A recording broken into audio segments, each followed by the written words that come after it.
Start करते हैं आज के यानी कि 29 सितंबर के इंपॉर्टेंट करंट अफेयर्स को। पहला प्रश्न क्या है, अभी हाल ही में किसे 2021 के यदान पुरस्कार से सम्मानित किया गया? तो आंसर होगा रुक्मिणी बनर्जी को।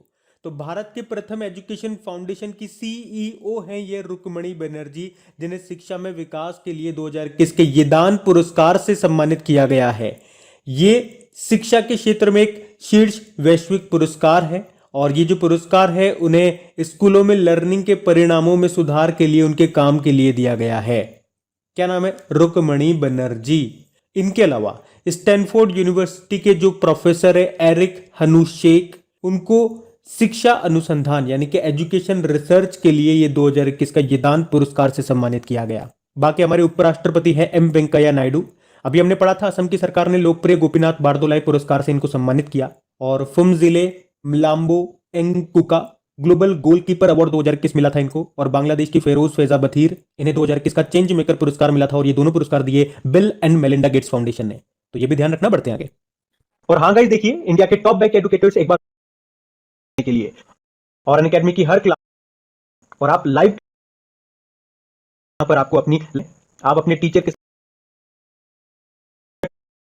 होगा डॉक्टर कनक साहा को। तो अभी CSIR यानी कि council for scientific and industrial research यानी कि वैज्ञानिक और औद्योगिक अनुसंधान परिषद के 80वें स्थापना दिवस पर विज्ञान और प्रौद्योगिकी साइंस एंड टेक्नोलॉजी के लिए शांति स्वरूप भटनागर पुरस्कार 2021 की घोषणा की गई है। तो CSIR हर साल 45 वर्ष से कम आयु के वैज्ञानिकों को जीव विज्ञान, रसायन विज्ञान यानी कि chemistry, maths, physics, medical engineering आदि सेक्टर में उनके योगदान के लिए यह पुरस्कार उनको दिया जाता है। इसमें पुरस्कार में 5 लाख रुपए मिलते हैं। तो क्वेश्चन में तो आपसे फिजिक्स का पूछा गया है, तो यह अवार्ड मिला है डॉक्टर कनक साहा को। बाकी सेक्टर की लिस्ट भी मैं यहां पे लगा रहा हूं, तो वीडियो को पॉज करके आप उनको भी देख सकते हैं। जैसे कि doctor Devdeep Mukhopadhyay, engineering science category में मिला इनको अवार्ड। डॉक्टर विनोय कुमार सेकिया, पृथ्वी, वायुमंडल, महासागर और ग्रह विज्ञान की श्रेणी में इनको मिला ये पुरस्कार। तो बाकी भी आप देख सकते हैं, बढ़ते आगे। फिर बताइए अभी हाल ही में किस भारतीय टेनिस प्लेयर ने ऑस्ट्रावा ओपन में महिला युगल का खिताब जीता है? तो आंसर होगा सानिया मिर्जा ने। तो भारत की टेनिस प्लेयर है सानिया मिर्जा और उनकी जो चाइनीज पार्टनर है झांग शुआई, उन दोनों ने ऑस्ट्रावा चेक रिपब्लिक में ऑस्ट्रावा ओपन में वुमेन डबल का खिताब जीत लिया है। तो सानिया मिर्जा एक टेनिस प्लेयर है और टेनिस से आपको याद आते होंगे साल में 4 ग्रैंड स्लैम होते हैं, Australian open, French open, Wimbledon open और यूएस ओपन। ये सारे इंपॉर्टेंट रहेंगे नाम। जैसे कि पहले आप मेन सिंगल टाइटल की बात कर लीजिए, वो सिंपल है क्योंकि शुरुआत के जो तीनों ग्रैंड स्लैम है Australian open, French open, Wimbledon open, उनको जीता है नोवाक जोकोविच ने और ये सर्बिया के टेनिस प्लेयर है। बाकी लास्ट वाला जो यूएस ओपन है वो डेनियल मेदवेदेव ने जीता है नोवाक जोकोविच को हरा करके, जो कि रशियन प्लेयर है। अब वुमेन सिंगल में बात करते हैं। ऑस्ट्रेलियन ओपन में वुमेन सिंगल टाइटल जीता था नाओमी ओसाका ने, जापान की प्लेयर है। फ्रेंच ओपन उसमें वुमेन सिंगल टाइटल जीता था बारबोरा क्राचिकोवा ने, जो कि चेक रिपब्लिक की है। विंबल्ड ओपन जीता था एश्ले बार्टी ने, जो कि ऑस्ट्रेलिया की है। और यूएस ओपन जीता एम्मा रादुकानु ने, जो कि ब्रिटेन की प्लेयर है। ऑस्ट्रेलियन ओपन किस कोर्ट पे खेला जाता है? देखो, ऑस्ट्रेलियन ओपन हो गया और यूएस ओपन ये हार्ड कोर्ट पे होता है। फ्रेंच ओपन आपका क्ले कोर्ट पे होता है और विंबलडन ओपन ग्रास कोर्ट पे होता है। सबसे पुराना ग्रैंड स्लैम कौन सा है पूछा जाएगा, तो वही है जो 2020 में नहीं हुआ था, यानी कि विंबलडन ओपन। तो ये भी ध्यान रखना, बढ़ते आगे। फिर बताइए अभी हाल ही में किस देश ने ऐतिहासिक फैसला लेते हुए समलैंगिक जोड़ों को विवाह की अनुमति देकर दुनिया का पहला देश बन गया? तो आंसर होगा स्विट्जरलैंड। तो स्विट्जरलैंड में समलैंगिक जोड़ों के पक्ष में ऐतिहासिक फैसला लेते हुए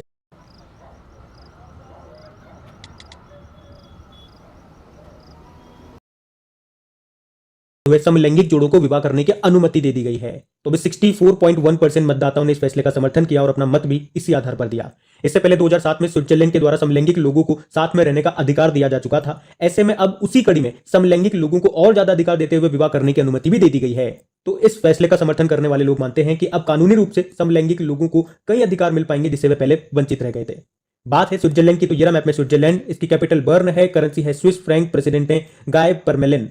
और आप जानते हो जेनेवा स्विट्जरलैंड में आपको कई सारी ऑर्गेनाइजेशन के हेडक्वार्टर मिलेंगे, जैसे कि International Labour Organization, World Health Organization, विश्व मौसम विज्ञान संगठन यानी कि World Meteorological Organization, World Intellectual Property Organization, UNCTAD का, वर्ल्ड ट्रेड ऑर्गेनाइजेशन का, रेड क्रॉस का, इंटरनेशनल टेलीकम्युनिकेशन यूनियन, इन सबका हेडक्वार्टर आपको मिलेगा जेनेवा स्विट्जरलैंड में। बाकी इंटरनेशनल ओलंपिक कमेटी हो गया और चेस को रेगुलेट करने वाली बॉडी फिडे हो गई, हॉकी फेडरेशन हो गया, टेबल टेनिस फेडरेशन हो गया, इनका हेडक्वार्टर आपको लुज़ेन स्विट्जरलैंड में मिलेगा। तो ये भी ध्यान रखना, बढ़ते आगे।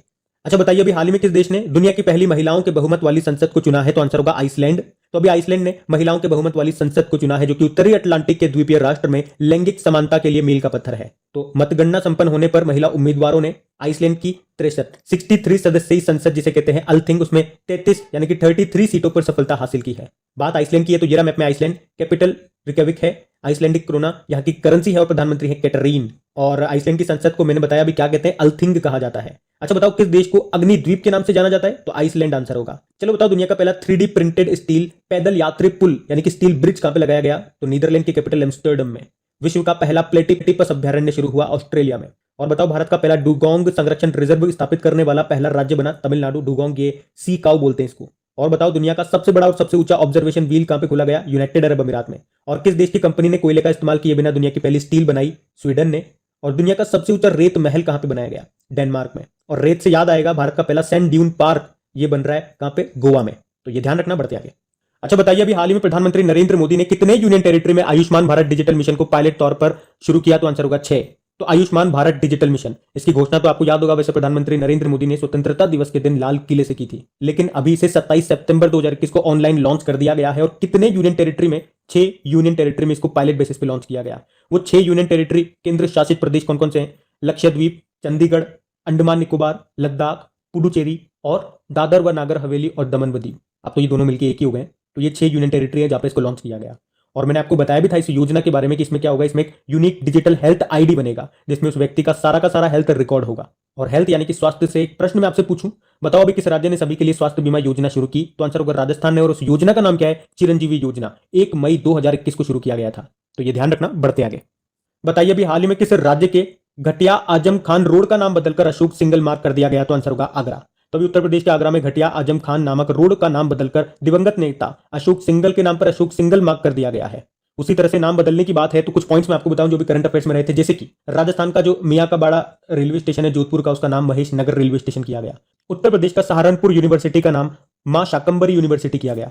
हरियाणा का हिसार हवाई अड्डे का नाम महाराजा अग्रसेन इंटरनेशनल एयरपोर्ट किया गया। अभी पुणे आर्मी स्पोर्ट्स स्टेडियम का नाम नीरज चोपड़ा के नाम पर रखा गया। इंडियन ब्रॉडकास्टिंग फाउंडेशन का नाम Indian broadcasting and digital foundation किया गया। गो एयर एयरलाइंस का नाम गो फर्स्ट किया गया। कर्नाटक का जो हुबली रेलवे स्टेशन है उसका नाम श्री सिद्धरूदा स्वामी जी के नाम पर रखा गया था। मोहाली इंटरनेशनल हॉकी स्टेडियम का नाम Balbir Singh senior international hockey stadium किया गया। हावड़ा कालका मेल ट्रेन का नाम नेताजी एक्सप्रेस किया गया। चेन्नई सेंट्रल रेलवे स्टेशन का नाम MG Ramachandran central railway station किया गया। और भोपाल मेट्रो का नाम राजा भोज मेट्रो स्टेशन किया गया। और अभी आपको याद होगा चंद्रमा के दक्षिणी ध्रुव में क्रेटर मिला, उसका नाम किसके नाम पे रखा गया? मैथ्यू हिंसन के नाम पे। तो ये सारे पॉइंट भी ध्यान होने चाहिए आपको, बढ़ते आगे। फिर बताइए अभी हाल ही में डीआरडीओ ने आकाश मिसाइल के नए संस्करण का पहला सफल परीक्षण किया। नाम बताइए उसका? आकाश प्राइम। तो अभी डीआरडीओ ने चांदीपुर उड़ीसा से आकाश प्राइम नाम के आकाश मिसाइल के नए संस्करण का पहला सफल परीक्षण किया है। अच्छा पिनाका नाम आपने सुना होगा, ये क्या है? ये एक रॉकेट लॉन्च सिस्टम है जो सिर्फ 44 सेकंड में 12 रॉकेट्स को एक साथ दाग सकता है। बाकी एक इंद्रजाल का नाम सुना होगा, देश का पहला स्वदेशी ड्रोन डिफेंस सिस्टम है ये, जिसको तैयार किया है हैदराबाद के ग्रीन रोबोटिक्स ने।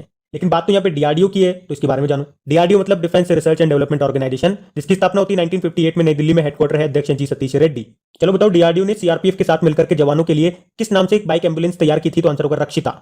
और भारतीय सेना के साथ मिलकर भारत की पहली स्वदेशी मशीन पिस्टल डेवलप की, उसका नाम है आसमी। और डीआरडीओ ने ही भारत का पहले स्वदेशी रूप से विकसित एयर ड्रॉप्ड कंटेनर बनाया, उसका नाम क्या है? सहायक एनजी। तो ये ध्यान रखना, बढ़ते आगे। अच्छा बताइए अभी हाल ही में विश्व रेबीज दिवस कब मनाया गया? तो आंसर होगा 28 सितंबर को। तो हर साल 28 सितंबर को वर्ल्ड रेबीज डे के रूप में मनाया जाता है। तो रेबीज के बारे में जागरूकता बढ़ाने के लिए इसे 2007 से मनाया जा रहा है। इसकी थीम है रेबीज फैक्ट्स नॉट फियर। अच्छा रेबीज मुक्त होने वाला भी भारत का पहला राज्य बना था, कौन सा? गोवा।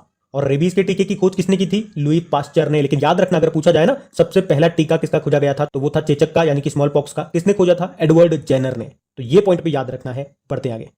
बताइए अभी हाल ही में किसे मास्टर कार्ड के वैश्विक राजदूत यानी कि एम्बेसडर के रूप में चुना गया है? तो आंसर होगा मैग्नस कार्लसन को। तो वित्तीय सेवा कंपनी मास्टर कार्ड ने world number 1 chess player Magnus Carlsen को अपना ग्लोबल ब्रांड एम्बेसडर बनाया। मैग्नस कार्लसन ये किस देश के हैं? नॉर्वे से हैं। मास्टर कार्ड का हेडक्वार्टर न्यूयॉर्क यूएसए में है। इसके अध्यक्ष माइकल माइबैक।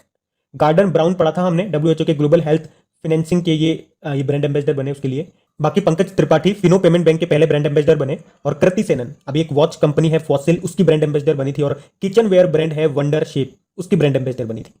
फिर बताइए अभी हाल ही में सबसे तेज सोलो साइकिलिंग पुरुष का गिनीज वर्ल्ड रिकॉर्ड बनाया श्रीपद श्रीराम ने। तो अभी भारतीय सेना अधिकारी हैं लेफ्टिनेंट कर्नल श्रीपद श्रीराम, और इन्होंने लेह से मनाली तक केवल 34 घंटों में 472 किलोमीटर की दूरी तय करके सबसे तेज सोलो साइकिलिंग पुरुष का नया वर्ल्ड रिकॉर्ड बनाया है। क्या नाम है? श्रीपद श्रीराम। वीआर चौधरी अभी भारतीय वायुसेना के नए प्रमुख बने। सरदार इकबाल सिंह लालपुरा राष्ट्रीय अल्पसंख्यक आयोग के अध्यक्ष बने। और जेबी महापात्रा सीबीडीटी के नए अध्यक्ष बने। बढ़ते आगे। फिर बताइए अभी हाल ही में जो अरविंद केजरीवाल है दिल्ली के सीएम, उन्होंने किस नाम से दिल्ली पर्यटन का मोबाइल एप्लीकेशन लॉन्च किया? तो आंसर होगा देखो मेरी दिल्ली। तो अभी दिल्ली के मुख्यमंत्री अरविंद केजरीवाल ने दिल्ली पर्यटन का मोबाइल एप्लीकेशन देखो मेरी दिल्ली लॉन्च किया है। इसमें दिल्ली के सभी ऐतिहासिक और प्रसिद्ध स्थानों के बारे में बताया गया है। इसमें टिकट बुकिंग की सुविधा भी आपको मिलेगी और ये एप्लीकेशन विशेष रूप से उन अंतरराष्ट्रीय पर्यटकों की मदद करेगा जिनके पास जानकारी की कमी है। जहां के लेफ्टिनेंट गवर्नर है अनिल बैताल। तो बात करेंगे कल की वीडियो में पूछे गए प्रश्न के उत्तर की।